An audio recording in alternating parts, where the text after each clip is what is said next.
ग्रामीण डाक सेवक वैकेंसी का फॉर्म भरने के लिए गूगल पर जीडीएस लिख के सर्च करेंगे। सबसे ऊपर जो वेबसाइट आ रही है इसे ओपन कर लेंगे।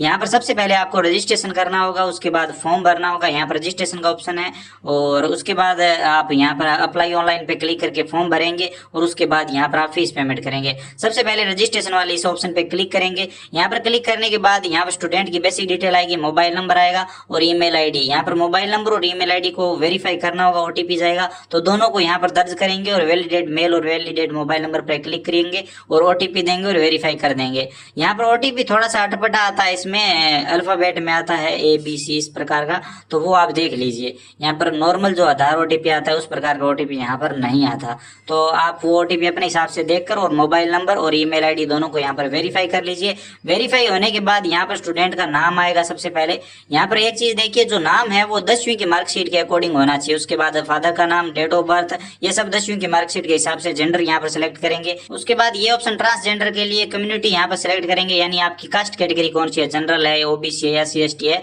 वो आप अपने हिसाब से सिलेक्ट कर लेंगे। उसके बाद 10वीं आपने कौन से स्टेट से पास किया वो यहाँ पर आप सिलेक्ट कर लेंगे। उसके बाद यहाँ पर 10वीं कौन से साल में पास किया, पासिंग ईयर आपको मार्कशीट पर मिल जाएगा, वहां से देखकर यहाँ पर आप सिलेक्ट कर लेंगे। तो चलिए मैं यहाँ पर सिलेक्ट कर लेता हूँ। जैसे उदाहरण के लिए मान लीजिए हमने 2018 में पास किया, तो हम यहाँ पर 2018 सिलेक्ट कर लेंगे, ये रहा।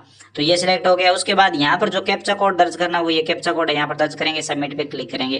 पहला स्टेप कंप्लीट हो जाएगा, ओके करेंगे। बाकी डिटेल आपको अब भरनी होगी। इसमें सबसे पहले यहाँ पर आपको स्टूडेंट के आधार नंबर भरने हैं, जो कंपलसरी नहीं है, तो यहाँ पर भर दीजिए। उसके बाद अगर स्टूडेंट विकलांग है तो यहाँ पर आप यस कर सकते हैं और विकलांग कैटेगरी भी यहाँ पर बताएंगे, नहीं तो आप नो रखेंगे। उसके बाद यहाँ पर 10वीं की लैंग्वेज यहाँ पर सिलेक्ट करेंगे, कौन सी लैंग्वेज में आपने 10वीं की है, तो यहाँ पर हिंदी सिलेक्ट कर लेना है, ओके करना है। उसके बाद यहाँ पर आप एम्प्लॉयमेंट हो या नहीं, तो यहाँ पर यस या नो कर सकते हो। यहाँ पर फोटो अपलोड करना है, 200 DPI से कम होना चाहिए, 50 KB से 200 DPI में होना चाहिए, 50 KB से कम। उसी तरह से सिग्नेचर 200 DPI में 20 KB से कम, ये दोनों अपलोड करके सबमिट पे क्लिक करेंगे। उसके बाद यहाँ पर प्रीव्यू आएगा, एक बार ध्यान से ये सारी डिटेल चेक कर लीजिए। अगर आपको सारी डिटेल सही लगती है तो चेकबॉक्स पे क्लिक करेंगे, सबमिट पे क्लिक करेंगे। सबमिट करते ही यहाँ पर आपको रजिस्ट्रेशन नंबर मिल जाएंगे, आप इन्हें नोट करके रख लीजिए, क्योंकि जब आप दोबारा लॉगिन करेंगे तो ये नंबर आपको चाहिए होंगे। उसके बाद कंटिन्यू टू अप्लाई वाले ऑप्शन पे क्लिक करेंगे। फॉर्म भरने के लिए सबसे पहले यहाँ पर आप अपना स्टेट चुनेंगे, तो यहाँ पर चलिए हम अपना स्टेट चुन लेते हैं, राजस्थान। उसके बाद सबमिट पे क्लिक करेंगे। अभी रजिस्ट्रेशन में आपने जो नंबर दिया है उस पर ओटीपी जाएगा, तो यहाँ पर आप ओके करेंगे, वो ओटीपी यहाँ पर भरेंगे। उसके बाद ये कैप्चा कोड देंगे और नेक्स्ट करेंगे।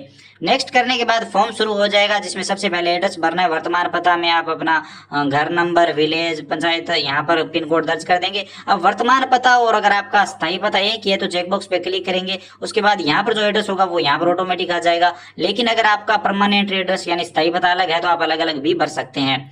उसके बाद यहाँ पर आप बोर्ड सिलेक्ट करेंगे। यहाँ पर राजस्थान 2018 आ चुका है, हमने 10वीं की है। उसके बाद आपने कौन से बोर्ड से और कब की है, जैसे अजमेर बोर्ड से आपने मान लीजिए की है, तो यहाँ पर आपको थोड़ा सा ध्यान देना चाहिए। जैसे 1/1/2012 से अब तक के बीच में अगर आपने अजमेर बोर्ड से की है, साधारण 10वीं की है, तो आप ये वाला ऊपर वाला ऑप्शन सिलेक्ट करेंगे। नहीं तो आप यहाँ पर 17-18 में और विद ये जो सब्जेक्ट वाला ऑप्शन है इससे की है, तो यहाँ पर आप नीचे वाला ऑप्शन सिलेक्ट करेंगे। लेकिन नॉर्मल अगर आपने 1/1/2012 से अब तक की है तो ये वाला ऑप्शन आपको सिलेक्ट करना है। टिल नाउ यहाँ पर आप देखिए लिखा हुआ है 1/1/2012 के आगे, तो ये ऑप्शन सिलेक्ट हो गया। उसके बाद यहाँ पर आपको मार्क्स का ऑप्शन मिलेगा, क्योंकि अजमेर बोर्ड में मार्क्स मिलते हैं, ग्रेड वगैरह नहीं है, तो मार्क्स आप सिलेक्ट कर लेंगे। उसके बाद यहाँ पर आपको सब्जेक्ट वाइज नंबर भरने हैं। इंग्लिश में आपको कितने मिले हैं और हिंदी में कितने मिले हैं, मैथ में कितने मिले हैं, ये सब आपको 10वीं की मार्कशीट में आसानी से देखने को मिल जाएंगे। तो वहां से देखकर यहाँ पर आप भर दीजिए। मैं उदाहरण के लिए जैसे हिंदी में मान लीजिए 77 भर देता हूँ, मैथ में यहाँ पर मैं भर देता हूँ, देखिए ये 10वीं में मान लीजिए किसी के 61 आए हैं, इस तरह से भर दीजिए। और यहाँ पर थर्ड लैंग्वेज आपकी कौन सी थी, संस्कृत थी, पंजाबी थी, वो 10वीं की मार्कशीट में लिखा है और आपको पता होगा, वो यहाँ पर सिलेक्ट करके और उसमें कितने नंबर आए वो भी यहाँ पर आप भर दीजिए। उसके बाद सेव एंड कंटिन्यू पे क्लिक करेंगे। उसके बाद यहाँ पर डिवीजन सिलेक्ट करेंगे, कहाँ के लिए आप अप्लाई कर रहे हैं, तो मैं बीकानेर डिवीजन सिलेक्ट कर लेता हूँ, आप अपने हिसाब से। उसके बाद यहाँ पर ऑफिस है, तो कौन से ऑफिस के लिए सबसे पहले आप अप्लाई करना चाहते हैं, तो यहाँ पर आप अपनी प्रेफरेंस भरेंगे। पहली चॉइस आपकी कौन सी है, जैसे हम एग्जाम सेंटर के लिए लेते हैं ना, ठीक उसी प्रकार से यहाँ पर आप फर्स्ट, सेकंड और थर्ड इस तरह से सभी चॉइस आप भरेंगे कि अगर आपका सिलेक्शन हो तो सबसे पहले कौन से में हो, दूसरे नंबर पर कौन सा हो, तीसरे नंबर पर कौन सा हो, अगर ये नहीं तो ये हो, ये नहीं तो ये हो, इस तरह से। तो मान लीजिए हमारी पहली चॉइस ये है, उसके बाद दूसरी चॉइस ये है, तीसरी ये है, इस तरह से हम कंटिन्यू भर देंगे। आप चाहें तो अपने हिसाब से ऊपर नीचे आगे पीछे कुछ भी कर सकते हैं। तो यहाँ पर चलिए मैं 7वीं चॉइस यहाँ पर भर देता हूँ, 8वीं, 9वीं और उसके बाद 10वीं। नहीं। उसके बाद आगे भी मैं भरना चाहता हूँ, यहाँ पर आप चाहें तो सभी प्रेफरेंस अपने हिसाब से भर सकते हैं। जैसे यहाँ पर 11, 12, 13 मैं भर देता हूँ। 11 हो गया, ये 12 नंबर हो गई, ये 13 नंबर प्रेफरेंस हो गई। तो यहाँ पर अगर हमें 13वीं मिलती है तो ये मिलेगी, 14वीं मिलती है तो ये मिलेगी। इस तरह से आप अपने हिसाब से देख के भर दीजिए। यहाँ पर आप सभी भर सकते हैं, या फिर आप के अच्छे नंबर है तो आप 1, 2 भी भर सकते हैं। तो ये हो गया। उसके बाद चेकबॉक्स पे क्लिक करेंगे और सेव एंड प्रोसीड पे क्लिक करेंगे। अब 80 का फॉर्म है तो ओके करते ही तो यहाँ पर आप देखेंगे फॉर्म सबमिट हो चुका है, फाइनल प्रिंट आउट आ चुका है, क्योंकि इनको पेमेंट नहीं करना। 80 के स्टूडेंट और फीमेल कैंडिडेट के लिए यहाँ पर पेमेंट का कोई ऑप्शन नहीं है, उनके लिए फ्री है फॉर्म। तो यहाँ पर प्रिंट का ऑप्शन आ गया, प्रिंट आउट लेंगे और यहाँ पर आप स्टूडेंट को दे देंगे, और अगर आपने खुद का फॉर्म भरा है तो अपने पास संभाल कर रख लेंगे। चलिए मैं यहाँ पर सेव कर लेता हूँ। अब चलिए बात करते हैं जनरल और जिनके लिए पेमेंट होगा उनके लिए। यहाँ पर जैसे आप सेव एंड प्रोसीड पे क्लिक करेंगे, यहाँ पर डेटा सेव हो जाएगा, ओके करेंगे। ओके करते यहाँ पर पेमेंट के लिए बोला जाएगा, यहाँ पर बताया जाएगा कि यहाँ पर अगर आपने एक बार पेमेंट कर दिया तो फॉर्म यहाँ पर आप चेंज नहीं कर पाएंगे और पेमेंट रिफंड नहीं होगा। मतलब पेमेंट के बारे में बताया जा रहा है कि एक बार पेमेंट कर दिया तो पेमेंट रिफंड नहीं होगा। तो ओके करेंगे। उसके बाद यहाँ पर आप देख सकते हैं ईडब्ल्यूएस का ये फॉर्म है और इसमें 100 रुपए कट रहे हैं। पहले SC/ST वाला था, वो 80 वाला था, अभी ये ईडब्ल्यूएस का मैं आपको पेमेंट करके बता रहा हूँ। तो यहाँ पर आपको मेक पेमेंट पे क्लिक करना है पेमेंट करने के लिए।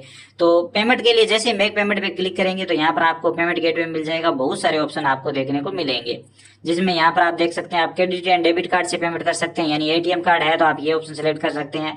और नेट बैंकिंग का भी ऑप्शन है, UPI का भी ऑप्शन है, यहाँ पर आप देख सकते हैं वॉलेट का। और QR कोड वाला ऑप्शन सबसे सरल है, जिसमें यहाँ पर आप भीम UPI सेलेक्ट करेंगे और मेक पेमेंट पे क्लिक करेंगे, QR कोड आपके सामने आ जाएगा। इसे आप अपने गूगल पे, फोन पे किसी से स्कैन करेंगे और यहाँ पर पेमेंट कर देंगे। चलिए मैं यहाँ पर पेमेंट कर देता हूँ फोन पे से। जैसे मैं यहाँ पर स्कैन करके पेमेंट करूंगा, आप देखेंगे कि पेमेंट सक्सेसफुल हो चुका है, फॉर्म सबमिट हो चुका है। ओके करेंगे और यहाँ पर फाइनल प्रिंट आउट आ जाएगा।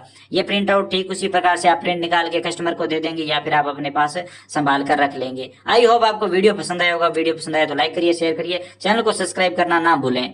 इसी के साथ अगर आपको फॉर्म भरने में कोई दिक्कत आ रही है, आप कुछ भी